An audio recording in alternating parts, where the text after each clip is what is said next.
পারলেন। বোঝার পরে ইউসুফকে ইয়াকুব আলাইহিস সালাম দিতে চাচ্ছিলেন না। তার ভাইরা বলল, আব্বাজান আমরা দৌড়ে প্রতিযোগিতা করব, খেলাধুলার আয়োজন করব, আমরা ইউসুফকে ভালো করে দেখে রাখব।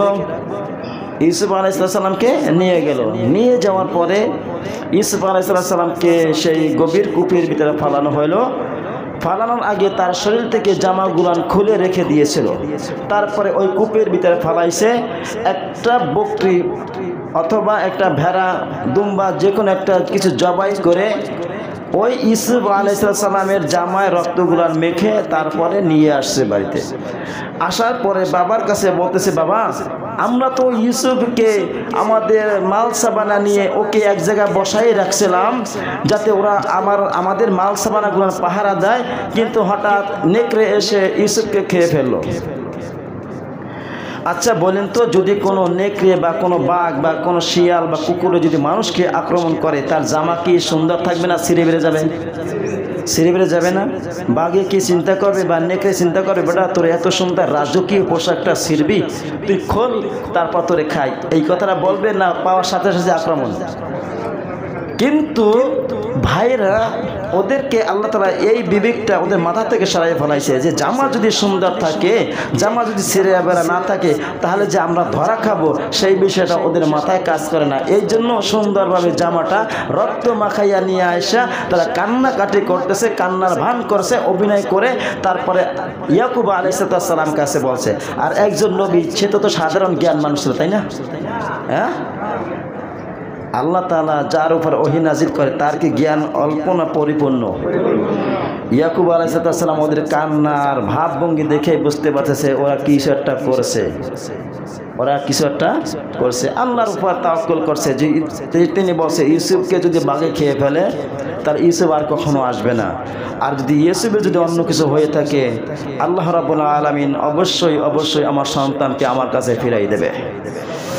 কিন্তু পৃথিবীর ভিতরে যত মানুষ আছে, যত কিছুই করুক না কেন, যদি কোনো হত্যা করে, খুন করে, গুম করে, যে কোনো একটা প্রমাণ রাখে ধরা খাওয়ার জন্য, ঠিক না?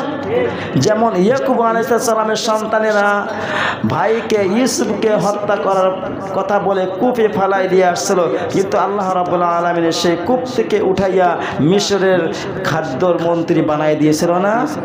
শেষ সময় ইয়াকুব আলাইহিস সালামের কাছে ইউসুফকে পাঠাইছিলেন না? শেষ সময় পরিচয় হয়েছিল। এই জন্য ওরা বলতেছে, ওয়ামা আনতা বিমুমিনিন লানা, বিশ্বাস করবেন না, আমার উপর ঈমান রাখবেন না যদিও আমরা সত্যবাদী হই।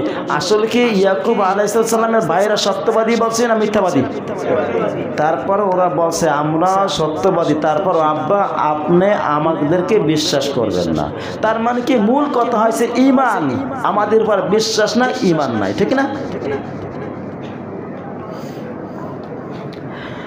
যারা ঈমান আনে না তাদেরকে আল্লাহ রাব্বুল আলামিন এত নিচে নামাবে, সে কখনো কল্পনাও করতে পারে না যে তাকে আল্লাহ তাআলা এত নিচে নামায়।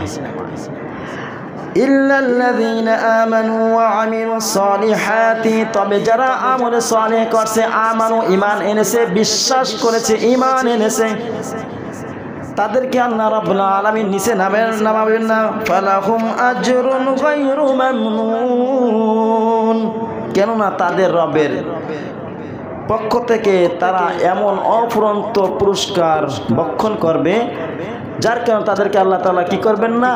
নিচে নামাবেন না, ছোট করবেন না। কখন এই কথাটা আল্লাহ তাআলা বলছেন?